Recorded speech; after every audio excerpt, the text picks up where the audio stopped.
seluruh aparat penegak hukum itu kan di bawah kendali kekuasaan. Oke. Kita ingat kasus, mohon maaf saya sebut, Ketua Umum Golkar Pak Erlangga Hartarto.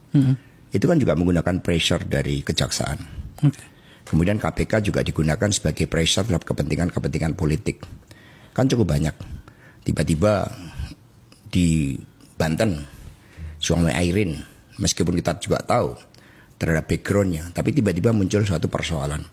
Kader-kader PDI Perjuangan begitu banyak tekanan. Di Sulawesi Utara itu Partai Coklat yang bermain, sama dengan di Jakarta, di Jawa Timur, di Sumatera Utara, itu Partai Coklat itu super powerful. Karena mereka punya agenda-agenda politik terhadap apa? Aliansi kekuasaan sang raja dengan Jokowi. Dan sebelumnya kan sudah terjadi prekondisi. Saya masih ingat Anies Baswedan. Ketika Anies Baswedan itu dikriminalisasi, itu Pak Presiden Jokowi berbicara dengan saya. Seperti beliau sangat khawatir terhadap munculnya Anies Baswedan. Sehingga itu nyata-nyata kasus Formula E itu kriminalisasi. Dan saya bersaksi itu dari perintah Pak Jokowi secara langsung. Nah, Mulyono itu mewakili atau jongos oligarki naga dan RRC jadi pengkhianat.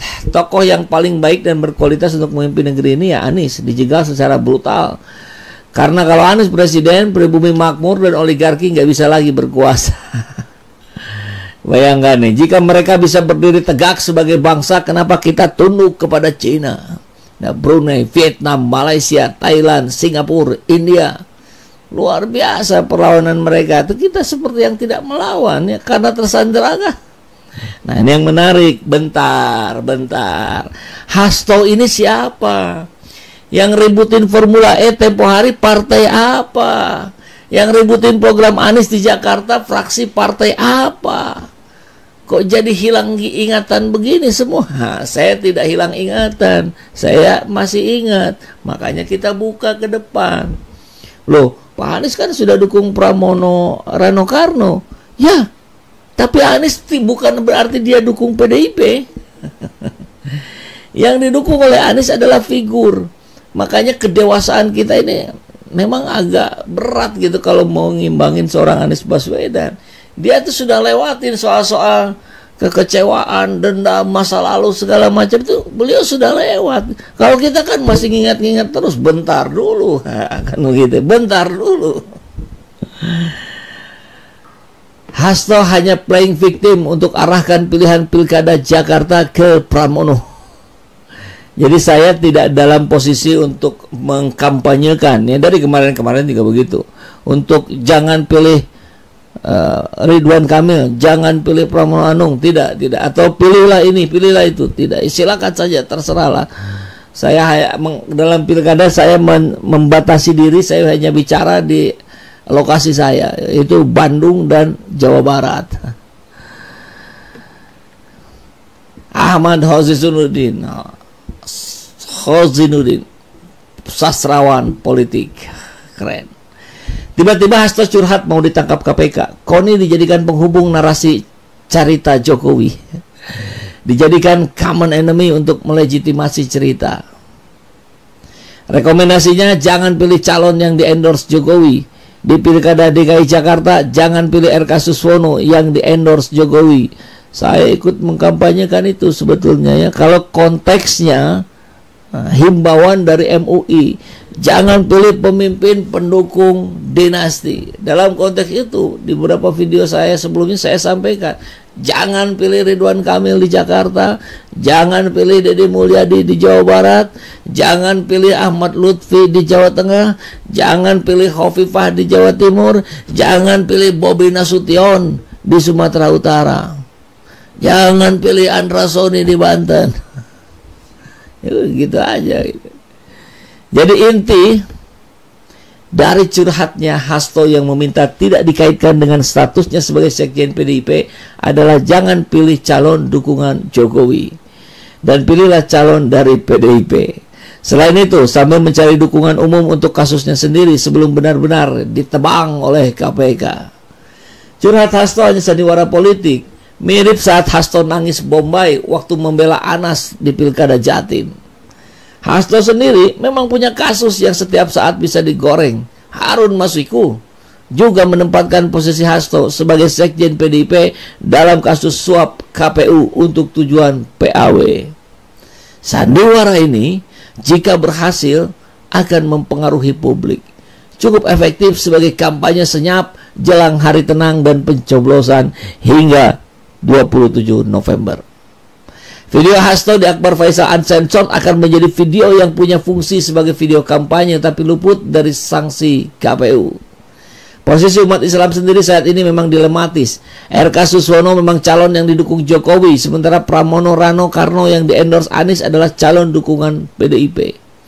Baik PDIP maupun Jokowi sama-sama punya catatan kelam.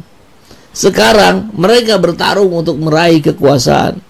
Tapi lagi-lagi suara umat Islam yang menentukan. Sehingga keduanya tetap berusaha mencari dukungan dari umat Islam.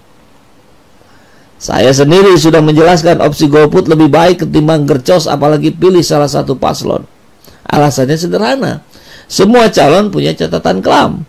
Dan ikut memilih hanya akan melegitimasi kekuasaan para oligarki di belakang layar. Lebih baik umat Islam fokus dengan dakwah dan membela rakyat yang terzalimi, seperti membela korban perampasan tanah di proyek PIK 2. Semua pilihan dilematis itu terjadi karena umat Islam tidak mengambil peta jalan dakwah sebagaimana dulu ditempuh Rasulullah SAW, yang fokus berjuang untuk menegakkan sistem Islam, yakni menerapkan syariah Islam secara kafah. Kita tahu Bang Ahmad Nazinuddin ini backgroundnya Hizbut Tahrir ya, jadi ya wajar ketika tulisannya arahnya ke sana. Dan cukup bisa saya iyahkan untuk Jakarta ya. Jawa Barat jangan. Jawa Barat ada calon yang berbahaya kalau terpilih, Deddy Mulyadi. Maka kita memang harus kampanyekan jangan pilih Deddy. Hati-hati, mengerikan itu ya. Nggak mau ngaku orang Islam. Banyak videonya sudah tersebar. Nah baik, kembali lagi ke setuju Bang KZ. Oke, KZ-nya Khozinuddin mungkin ya. Mungkin harusnya AK Ahmad Khozinuddin. Hasto yang mau buktikan bahwa Jokowi di belakang kriminalisasi Anies, satu hal yang perlu kita apresiasi, ya sudah mulai muncul dari orang dekatnya Jokowi. Ya orang dekatnya Jokowi salah satunya Hasto. Yang kedua siapa? Pramono Anung. Repot kan Pak Baliut kalau sudah begitu. Ini jadi gimana? Itulah politik ya. Tapi jangan dijauhi. Kalau dijauhi nanti orang-orang kotor yang masuk dan merusak. Mungkin itu yang sudah terjadi hari ini. Tapi di sisi lain kita juga harus selalu ingat peran PDIP dalam meluluh lantakan negeri ini di bawah kepemimpinan Jokowi. Jadi Jokowi itu PDIP, PDIP itu Jokowi 9 tahun. Baru 1 tahun terakhir aja terpisah. Jokowi beda dengan PDIP. Kan gitu. Ya barangkali ini adalah doa dari rakyat Indonesia yang tertindas. Sholawat asgil, sibukkan mereka yang curang dengan yang curang. Sehingga kemudian kebenarannya akan muncul. Amin ya. Aminkan. Sudah dari awal orang ini bilang Pak Anies dikriminalisasi, tapi gerombolan kucing penjilat Mulyono tetap menganggap Pak Anies seolah sudah sarang koruptor. Yang jalanin perintah di lapangan untuk kriminalisasi ke Pak Anies siapa? Ya PDIP lah. Sedunia juga tahu. Baru sadar ya kalau orang-orang baik diam, maka orang-orang jahatlah yang menguasai kekuatan. Pak Hasto dengan partainya juga jangan diam. Tegakkan kebenaran, lawan kejahatan. Minta maaf atas 9 tahun kebersamaannya bersama Jokowi yang juga merusak negeri ini. Kan begitu. Ya harus fair kita. Jangan juga karena pilkada kemudian kita hilang ingatan atas siapa gerombolan yang merusak negeri ini 10 tahun kemarin. Halah, saat Pak Mul berkuasa PDIP kemana? Terus yang bawa Pak Mul ke istana siapa? blunder banget Bapak ini. Ya karena Bapak ini, Bapak Hasto maksudnya ya, dia akan tersudut sekarang.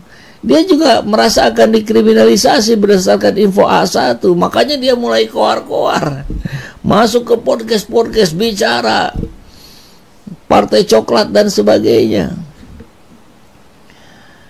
Kan begitu.